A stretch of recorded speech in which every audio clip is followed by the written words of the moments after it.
gang? It's horoscope time. And it's Possessed Animal Week.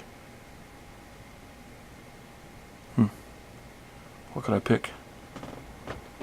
It's one of my favorite subjects because it entails creature features. Yeah? But ultimately I went with Stephen King. So we got Cujo. Yes, it's signed by Dee Wallace. It says, "To James, bite me, Dee Wallace." An amazing, amazing lady. I was so mad that day when I went because originally I had Hills Have Eyes for her to sign. But when I got to her table, her autograph fee was $20. And while some other people were getting stuff ready, she told me and my wife, and my friend and his wife was standing there, said that anything on the tables is included in the $20 fee. So if there's a picture you want, because a lot of people bring their own stuff like I do. If there's a picture you want on there, it's the same price, it's counted. And I picked up this, it was the 25th anniversary DVD Cujo, and I said, "Miss Wallace, is this count?" And she said, "Absolutely." She only had 2 left, so me and my friend picked one up.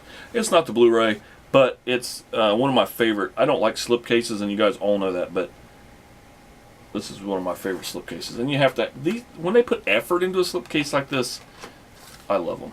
So anyway, Cujo. Written by Stephen King, of course. The backstory on Cujo is that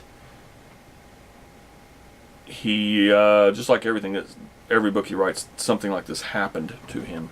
And in this story, for example, he did meet up with a dog that scared the shit out of him, so he wrote about it. That's not verbatim of what happened, but you can watch the special features yourself and find out. The book, if you've not read the book and you've not seen the movie, I don't really want to ruin the ending for you, but let me tell you that the ending of the book is very sad. It was not a popular book when it came out. The ending really shocked a lot of people. The movie has a little bit more of an upbeat ending to it. They wrote this, Stephen King wrote a screenplay for this when they filmed this movie. And the producers and the director that they hired thought that he went too far off the beaten path. He wrote his own screenplay and it just took away from the book too much.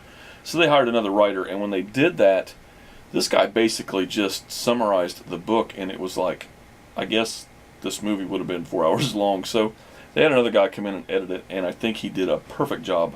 I like that they changed the ending. I think the ending in the book's very powerful. It works. But I like, for movie's sake, they streamlined a lot of stuff. There's a lot of love affair. A lot of love affair that goes on in this movie between Dee Wallace's character and a handyman. And in the movie, they give us just enough that we know what's going on. In the book, it's very elaborate. It's chapters of what goes on and how this guy treats her and all this stuff, and whether or not her husband forgives her and all this crap. And it goes on and on and on and on. And it's a lot of just wordy stuff. But it's early in Stephen King's career, and we all know how he writes. So, not that I'm downplaying him at all, because I love Stephen King. He's one of the best. But the movie itself, basically, I'm in a spinny chair, and if I'm driving you guys nuts spinning, I'm sorry, but that's just the way it is. In the movie, we get, sorry if I paused, I thought I heard something out in the hallway. My son's running around.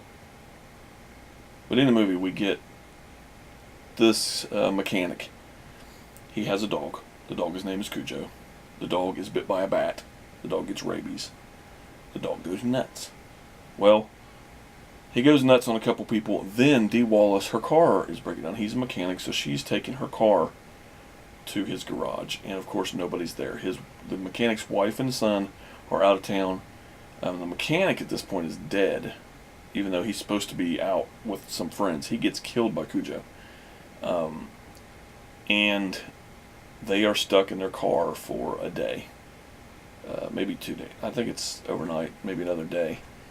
And the dog terrorizes the shit out of this car. I mean, Cujo's said to have been a 200-pound St. Bernard, and they did a great job of making this this dude look rough. I mean, he looks just scary as hell. And this movie's scary for a lot of different reasons. If you have fear of animals,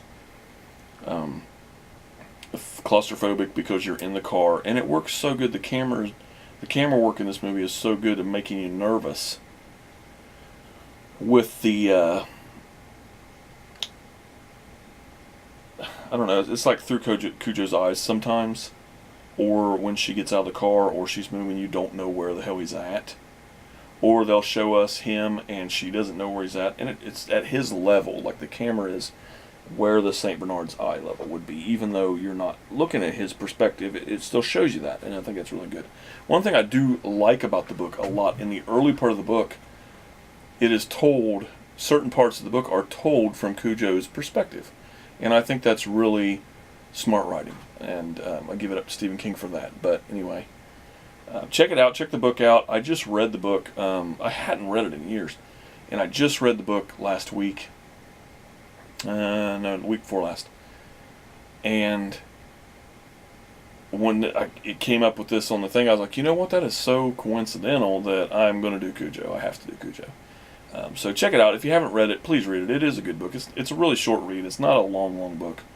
And it is one of his masterpieces, even with the ending being as sad as it is. Definitely check it out. And check out the movie. I hadn't watched this movie in probably 10 years. And I was glad I revisited it because there's some stuff I forgot about. So, there it is. Cujo. Later.